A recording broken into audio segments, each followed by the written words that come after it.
اللعين الرجيم بسم الله الرحمن الرحيم الحمد لله رب العالمين وصلى الله على محمد وآله الطيبين الطاهرين. کل کے فرمان کا آخری حصہ وہ اس میں اس حقیقت کو بیان کیا گیا ہے کہ رسول اسلام کی رحلت کے بعد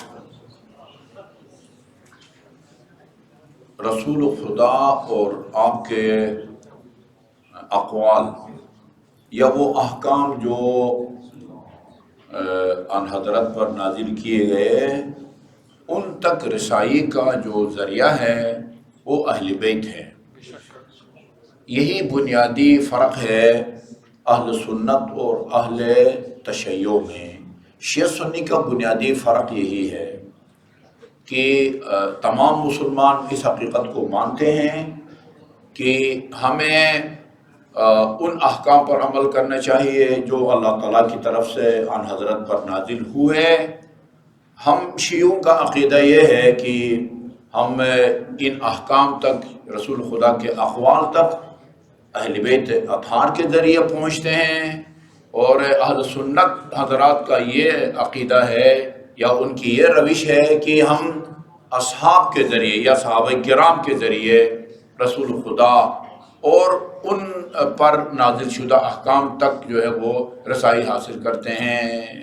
اصل بات جو ہے نا وہ یہ ہے، جو اختلاف ہے شیعہ سنیوں میں اس اختلاف کی روح جو ہے نا وہ یہ ہے.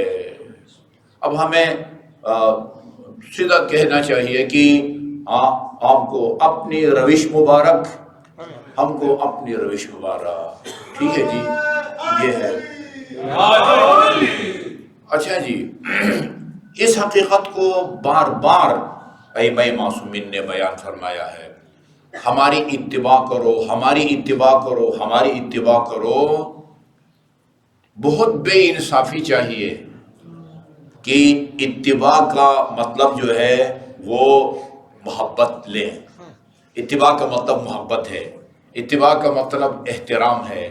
یہ لفظ اتباع دنیا کے کسی بھی عقل مند یا عربی لغت سے معمولی آشنائی اور شدھ بدھ رکھنے والے سے پوچھیں کہ اتباع کا مطلب کیا ہے؟ پیروی ہے. ان کی پیروی کا حکم دیا گیا ہے. اچھا، کل ہم نے جلدی پڑھتا ہوں، نحن خزان لدین اللہ. اچھا، ہمارے پاس دین خدا کے خزانے ہیں، خود ہم دین خدا کے خزانے ہیں. اچھا، کل ہم نے بیان نحن مصابیح العلم، ہم علم کے چراغ ہیں، ہم اہل بیت علم کے چراغ ہیں. اذا مضى منا علم بدا علم، ایک جھنڈا جو ہے نا وہ اگر وہ گرتا ہے تو اس کی جگہ دوسرا جھنڈا یا نشانی جو ہے نا وہ نمودار ہو جاتی ہے. لا یذل من اتبعنا، اس مضمون کی بہت روایتیں ہیں. لا یذل، میرا خیال میں عمار سے کہا تھا رسول خدا نے، دیکھو اگر دو وادی ہو نا، دو وادی، ایک وادی کے اوپر علی چل رہا ہو، ایک اکیلا علی، دوسرے وادی میں ساری دنیا جا رہی ہو نا، اس وادی کو چھوڑو جدھر ساری دنیا جا رہی ہے، اس وادی میں چلو جدھر وہ علی جا رہا ہے. یہ اہل سنت کی کتابوں میں یہ عبارت ملے گی. اس کا کیا مطلب ہے بھائی؟ اس کا کیا مطلب ہے؟ یہ اتنا کوئی پیچیدہ فلسفہ کا مطلب نہیں ہے. مطلب یہ ہے بھائی دین علی سے لو، سیدھی بات ہے، دین علی اور اولاد علی سے لو، یہ مطلب ہے. اچھا جی، لا یذل من اتبعنا، جو ہماری پیروی کرے گا وہ گمراہ نہیں ہوگا. اچھا جی، یہ نہیں کہ جو ہمارا احترام کرے گا یا جو ہم سے محبت کرے گا وہ گمراہ نہیں ہوگا. سینکڑوں آدمی ایسے میں آپ کو دکھا سکتا ہوں جو اہل بیت کا احترام کرتے ہیں لیکن گمراہ ہیں، اہل بیت سے محبت کرتے ہیں لیکن وہ گمراہ ہیں. آپ کا کیا خیال ہے وہ سلمان قطانی جس نے اہل بیت کے بارے میں 25 کتابیں لکھی ہیں، اس کے دل میں اہل بیت کا احترام نہیں ہے، اس کے دل میں اہل بیت کی محبت نہیں ہے، لیکن وہ ہدایت یافتہ ہے یا گمراہ ہے؟ گمراہ ہے چونکہ وہ رسول کو نہیں مانتا. رسول کو نہیں مانتا تو پھر رسول کے بعد جو اہل بیت کا خداداد منصب اور عہدہ ہے اس کو کدھر مانتا ہے؟ وہ تو ان کے ذاتی کمالات کی وجہ سے ان کی شان میں کتاب لکھنے پر مجبور ہو گیا، جس طرح بہت سارے منکرین خدا ہے جنہوں نے اہل بیت کے بارے میں قلم اٹھایا ہے اور زبان کھولی ہے، ان کی شان بیان کی ہے. وَلَا يَهْتَدِي مَنْ أَنْكَرَنَا، جو ہمارا انکار کر دے وہ ہدایت یافتہ نہیں ہوگا، اس کو ہدایت نہیں ملے گی. اچھا جی، وَلَا يَنْجُو مَنْ أَعَانَ عَلَيْنَا عَدُوَّنَا، اور جو ہمارے خلاف ہماری دشمن کی مدد کرے یا اس کو نجات نہیں ملے گی. اچھا جی، پھر میں فرمایا وَلَا يُعَانُ عَلَى مَسْلَمَنَا، جو ہمیں ایسے دشمن کے جو ہے نا وہ حوالے کر دے اور خدا اس کی مدد نہیں کرے گا. وَلَا تَتَخَلَّفُوا عَنَّا بِطَمْعِ الدُّنْيَا وَحُطَامٍ زَائِلًا عَنْكُمْ وَأَنْتُمْ تَزُولُونَ عَنْهُ، اور وہ اس مال دنیا کی لالچ میں کہ جس نے زائل ہونا ہے تم سے اور تم نے اس سے زائل اور جدا ہونا ہے، اس کی لالچ میں لا تتخلفوا عنا، ہم سے پیچھے نہ رہو، ہاں ہمارے ساتھ ساتھ چلو. اچھا جی، ہاں فَإِنَّ مَنْ آثَرَتْ، یہ یہاں سے شروع ہوتا ہے آج نیا جملہ. فَإِنَّ مَنْ آثَرَ الدُّنْيَا عَلَى الْآخِرَةِ، جو دنیا کو آخرت پر ترجیح دے، جو دنیا کو آخرت پر مقدم سمجھے، وَاخْتَارَهَا عَلَيْنَا، اور دنیا اور مال دنیا کو ہمیں چھوڑ کے اس کا انتخاب کرے، عظمت حسرتہ غدا، کل یعنی روز قیامت وہ بہت جو ہے نا پشیمان ہوگا، وہ حسرت جو ہے نا ہوگی اس کو کہ یہ میں نے کیا کر دیا ہے. وَذَلِكَ قَوْلُ اللَّهُ عَزَّ وَجَلَّ، اس حقیقت کی طرف اللہ تعالیٰ نے اس آیہ کریمہ میں اشارہ فرمایا ہے. ان تقولا، یہ ابھی میں نے دیکھا ہے سورہ زمر کی آیت نمبر 56 ہے، سورہ زمر کی آیت نمبر 56 ہے. ایسا نہ ہو کہ کل کو کوئی یہ کہے ان تقول نفس یا حسرت علی ما فرطت فی جنب اللہ، یہ اللہ کے معاملے میں جو میں نے کوتاہی کی ہے نا مجھے اس پر افسوس ہے.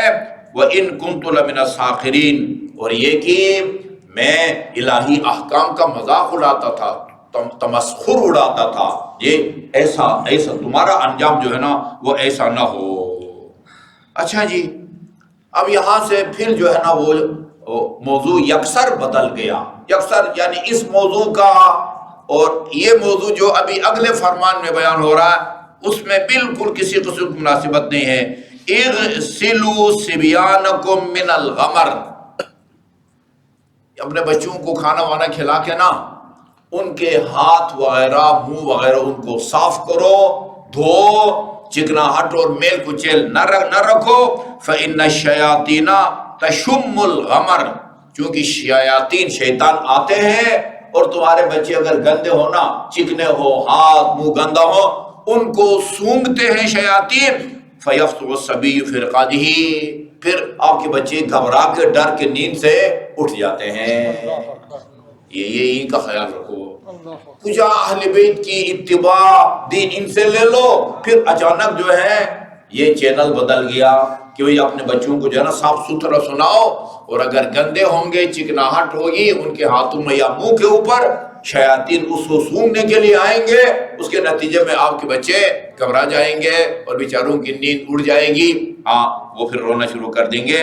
وَيَتَعَذَّى بِهِ الْكَاتِبَانِ لَكُمْ، اور اس گندگی کی وجہ سے نا وہ ظاہر ہے تم بھی اس کے پاس ہی ہو گئے نا، بچے کے پاس، وہ فرشتے جو تمہارے اعمال کو جو ہے نا لکھتے ہیں ان کو اذیت ہوتی ہے. یہ اس گندگی کی وجہ سے ان فرشتوں کو اذیت ہوتی ہے جو تمہارے اعمال کو نوٹ کرنے کے لیے تمہارے پاس ہے. یہ پہلے سے بیٹھے ہوئے، ہو سکتا ہے اور بھی جو ہے نا وہ اپنی مدد کے لیے بلائیں. اچھا جی، اچھا اس کے بعد پھر ایک بالکل نئی بات، لَكُمْ أَوَّلَ نَظْرَةٍ إِلَى الْمَرْأَةِ، یہ ایک اور فرمان ہے امیر المومنین کا، یعنی مطلب دونوں کا ایک ہے لیکن الفاظ تعبیر مختلف ہے. فرمایا النظرۃ الاولی لکا، جو پہلے سے مجھے یاد ہے، غالباً نہج البلاغہ میں بھی ہے، النظرۃ الاولی لکا والثانیۃ علیک، کسی نامحرم عورت پر جو آپ کی پہلی نظر پڑتی ہے نا بے اختیار، اس میں تمہارا نقصان نہیں ہے، اس میں تمہارا نقصان نہیں ہے، کوئی محاسبہ نہیں ہوگا، کوئی مواخذہ نہیں ہوگا. یہ نگاہ تمہارے فائدے میں ہے، فائدے میں ہے یعنی اس کی تمہیں سزا نہیں ملے گی. والثانیۃ علیک، جو دانستہ طور پر دوسری نگاہ ڈالو گے نا، وہ تمہارے نقصان میں ہے. یعنی بے اختیار ایک خاتون پر نظر پڑتی ہے، اس کا گناہ نہیں ہے. اب خاتون کا چہرہ پسند آ گیا، دوبارہ جان بوجھ کے نظر جما دیں، یہ حرام ہے، یہ حرام ہے. اس کے بارے میں رسول خدا صلی اللہ علیہ وسلم نے فرمایا النظر سهم مسموم من سهام الشیطان، یہ جو آلودہ نگاہ ہے نا نامحرم کے اوپر، یہ شیطان کے زہر آلود تیروں میں سے ایک تیر ہے.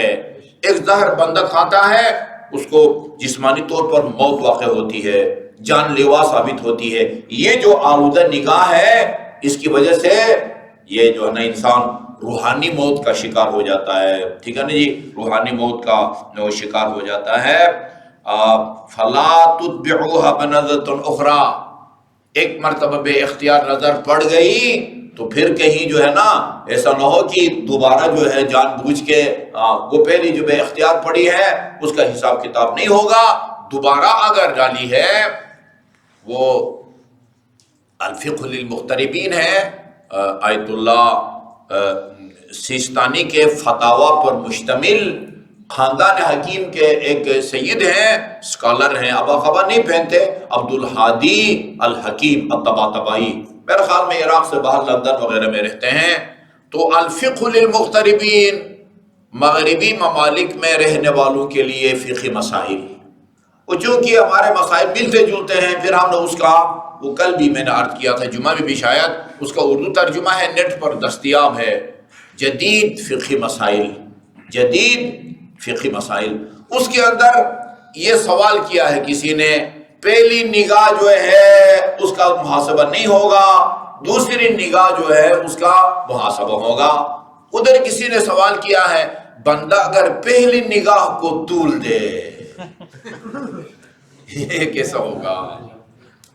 وہ چہرہ پسند آ گیا، اور وہ جس طرح نا، اب مثال تو عجیب ہے، وہ ام المومنین اپنے والد گرامی سے کہتی تھی کہ بابا کیا بات ہے، جب علی پر آپ کی نظر پڑتی ہے چہرے پر آپ ہٹاتے ہی نہیں ہیں، وہ ایسا لگتا ہے جیسے آپ نے علی کو پہچانا نہیں ہے، اور جو ہے نا وہ پہچاننے کی کوشش کرتے ہیں. کہا نہیں، یہ بات نہیں ہے، میں علی کو خوب پہچانتا ہوں، یہ میں اپنی نگاہ علی کے چہرے سے اس لیے نہیں اٹھاتا کہ میں نے رسول خدا صلی اللہ علیہ وآلہ وسلم کو فرماتے ہوئے ان دو کانوں سے سنا ہے کہ علی کے چہرے کو دیکھنا عبادت ہے. یہ اپنی نگاہ اس لیے نہیں ہٹاتا کہ تاکہ مجھے اس وقت تک ثواب ملتا رہے عبادت کا جب تک میری نگاہ علی کے چہرے پر رہے گی. ٹھیک ہے نا، یہ کوئی علی کا چہرہ تو نہیں ہے نا، محرم کا چہرہ ہے نا، ادھر عبادت کا ثواب ملتا رہے گا اور ادھر بدن میں زہر جائے گا جو روحانی ہلاکت کا جو ہے نا وہ باعث بنے گا. وہ کہتا ہے کہ انسان ہر کسی کو دھوکہ دے سکتا ہے لیکن اپنے آپ کو اور خدا کو دھوکہ نہیں دے سکتا. ٹھیک ہے نا، پہلی نظر پڑی تو اس کو ہٹایا نہیں، بھئی آپ کو فوراً ہٹاؤ اور اللہ تعالیٰ سے جو ہے نا وہ دعا کرو کہ جو ہے دوبارہ معصیت سے تمہیں بچائے. فَلَا تُتْبِعُوهَا بِنَظَرَةٍ أُخْرَى، دوبارہ اور دوسری نگاہ جو ہے نا دانستہ طور پر آلودہ نگاہ مت ڈالو. وہ جو بے اختیار نظر پڑتی ہے، ہمیں حکم یہ نہیں کہ پٹی باندھ کے جائیں بازاروں میں. ہاں، لوگ مومنین سے کہو، قرآن کی آیت ہے کہ اپنے نگاہوں کو نیچے رکھیں، اور خواتین سے بھی کہو کہ اپنے نگاہوں کو نیچے، پٹی باندھنے کے چل کے حکم کرنے کا حکم نہیں ہے. وہ نگاہوں کے نیچے رکھو، راستہ تمہیں نظر آئے گا. باقی جو ہے نا وہ بلکہ لکھا ہوا ہے کہ غضوا ابصارکم تجد العجائب، تم اپنے نگاہوں کو نیچے رکھ کے دیکھو، تمہیں عجیب چیزیں نظر آئیں گی، عجیب چیزیں نظر آئیں گی. یعنی اصلاً وہ چیزیں نظر آئیں گی جو عام حالات میں آپ کو نظر نہیں آتی. بندہ صاحب کرامت بن جاتا ہے. ابھی دہرائے امیر المومنین کے اس فرمان کو جو میں بار بار دہراتا ہوں. فرمایا کہ مل مجاہد فی سبیل اللہ بأعظم درجۃ ممن قدر فعفا. یہ راہ خدا میں جا کے جہاد کرنے والے، شہید ہونے والے یا زندہ غازی بن کے آنے والوں کا اجر اور ثواب اس بندے سے زیادہ نہیں ہے جو گناہ کی قدرت کے باوجود اور موقع فراہم ہونے کے باوجود اپنے آپ کو پاک دامن ثابت کرتا ہے. وہ یہی بندہ ہے. ایک دفعہ نظر پڑی، پھر خوف خدا سے نظروں کو جھکا لیا. یہ وہ پاک دامن ہے کہ اس سے زیادہ جو ہے نا ثواب راہ خدا میں لڑ کے شہید ہونے کا ثواب اس سے زیادہ ہے، یا برابر ہے، یا اس کا ثواب جو ہے نا وہ زیادہ ہے. چونکہ راہ خدا میں لڑ کے شہید ہونے والے کا لے لیے رسول خدا نے فرمایا وہ جہاد اصغر ہے، اور یہ خواہشات نفسانی پر کنٹرول کرنے والا، اپنے نگاہ کو آلودہ نگاہ سے آنسوس اپنے آپ کو بچانے والا، اس عمل کو رسول خدا نے جہاد اکبر کہا ہے. یا وَاحْذَرُوا الْفِتْنَةَ، اور فتنہ سے ڈرو. یہ فتنہ کا باعث بنتا ہے. دوسری جو آلودہ نگاہ ہے وہ اس کے بعد جو ہے نا پھر بہت ساری خرابیاں وہ جنم لیتی ہیں. اس کے بعد پھر وہ شراب خور اور شراب خوری کی مذمت ہے. وہ انشاءاللہ کل عرض کروں گا. وصلی اللہ علی محمد وآلہ الطیبین الطاہرین.